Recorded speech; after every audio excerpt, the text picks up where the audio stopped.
আসসালামু আলাইকুম। নতুন একটি রেসিপি দেখার জন্য সবাইকে আমন্ত্রণ জানিয়ে শুরু করছি আজকের ভিডিও।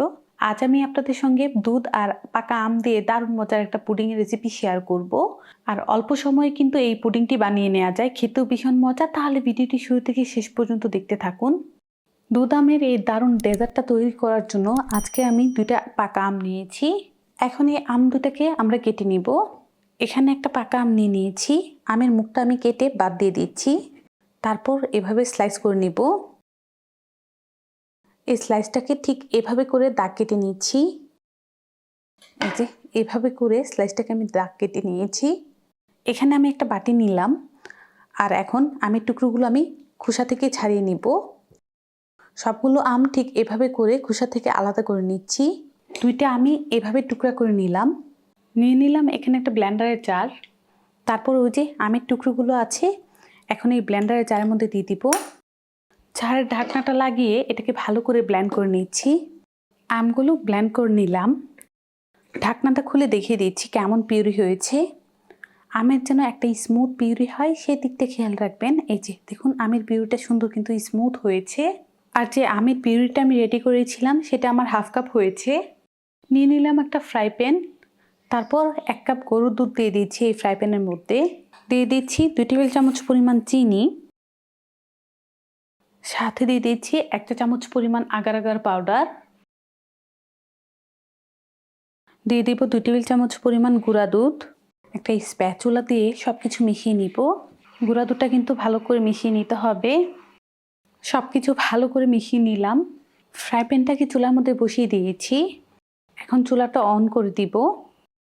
চুলার আঁচ মিডিয়াম রেখে এই দুধটা বলক আসা পর্যন্ত অপেক্ষা করব। গরুর দুধটা বলক চলে এসেছে। আর 2-1 মিনিট এটাকে আমি এভাবেই চুলার মধ্যে জাল করব। তারপর চুলা থেকে নামিয়ে নিব।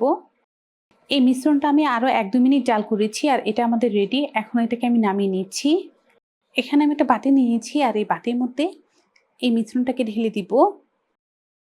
বাটির মধ্যে মিশ্রণটা ঢেলে দিয়েছি। এখন এটাকে ঠান্ডা হওয়ার জন্য রেখে দিব এভাবে।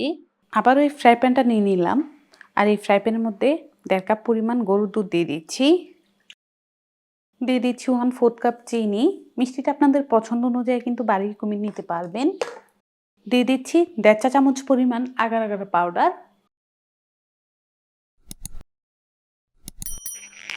আরও 2 টেবিল চামচ পরিমাণ দিয়ে দিচ্ছি গুঁড়া দুধ।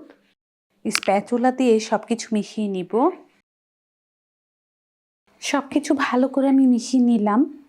যে দুধটা রেখে দিয়েছিলাম বাটির মধ্যে সেট হওয়ার জন্য, আর সেটা কিন্তু সেট হয়ে গিয়েছে। এই যে এখন এটাকে আমরা কেটে নিব। ছোট ছোট কিউব শেপে কেটে নিচ্ছি। দুধের জেলুগুলো কিন্তু এই যে আমাদের রেডি। প্যানটাকে চুলার মধ্যে বসিয়ে দিলাম আর চুলাটা অন করে দিয়েছি। চুলার আঁচ মিডিয়াম রেখে দুধটা বলক আসা পর্যন্ত অপেক্ষা করব। এই মিশ্রণটা কিন্তু বলক চলে এসেছে। মিশ্রণটাকে আরও আমি 2-3 মিনিট এভাবেই চুলার মধ্যে জাল করে নিচ্ছি আর চুলার আঁচটা মিডিয়ামে রাখবেন। আরও 2-3 মিনিট আমি গরুর দুধটাকে জাল করে নিয়েছি। আর যখনই এই দুধটা চুলার মধ্যে জাল করবেন অবশ্যই নাড়ার উপরে কিন্তু রাখতে হবে, নাহলে কিন্তু দলা হয়ে যাবে। এখন আমি চুলাটা বন্ধ করে দিচ্ছি আর এই যে মিশ্রণটা দেখুন কতটা ভারী হয়েছে। এই মিশ্রণের মধ্যে ওই যে হাফ কাপ আমের পিউরি আমি রেডি করে রেখে দিয়েছিলাম, এখন এটা ঢেলে দিব। আমের পিউরিটা সবার শেষে কেন দিচ্ছি কিংবা চুলা থেকে কেন নামিয়ে দিচ্ছি, আম কিন্তু মাঝে মাঝে দুধের সাথে যদি আমরা জাল করি তাহলে কিন্তু দুধটা ফেটে যায়। এভাবে দিলে কিন্তু আর দুধটা ফাটবে না। তো ভালো করে আমি মিশিয়ে নিব। আমের পিউরিটা আমি ভালো করে মিশিয়ে নিলাম। এখানে আমি একটা কেক মোল্ড নিয়েছি আর এই কেক মোল্ডের মধ্যে এই মিশ্রণটা ঢেলে দিব। গরম গরম কিন্তু মোল্ডের মধ্যে সেট করে নিতে হবে। ঠান্ডা হওয়ার পর কিন্তু এটা সেট করলে আর সেটটা সুন্দর হবে না। ওই যে দুধ দিয়ে যে জেলুগুলো আমি তৈরি করে রেখে দিয়েছিলাম, এখন এগুলো দিয়ে দিব। দিয়ে দিলাম, একটু টেপ করে দিচ্ছি যেন সব দিকে সমান থাকে। এখন এটাকে রেখে দিচ্ছি আবারও 30 মিনিটের জন্য।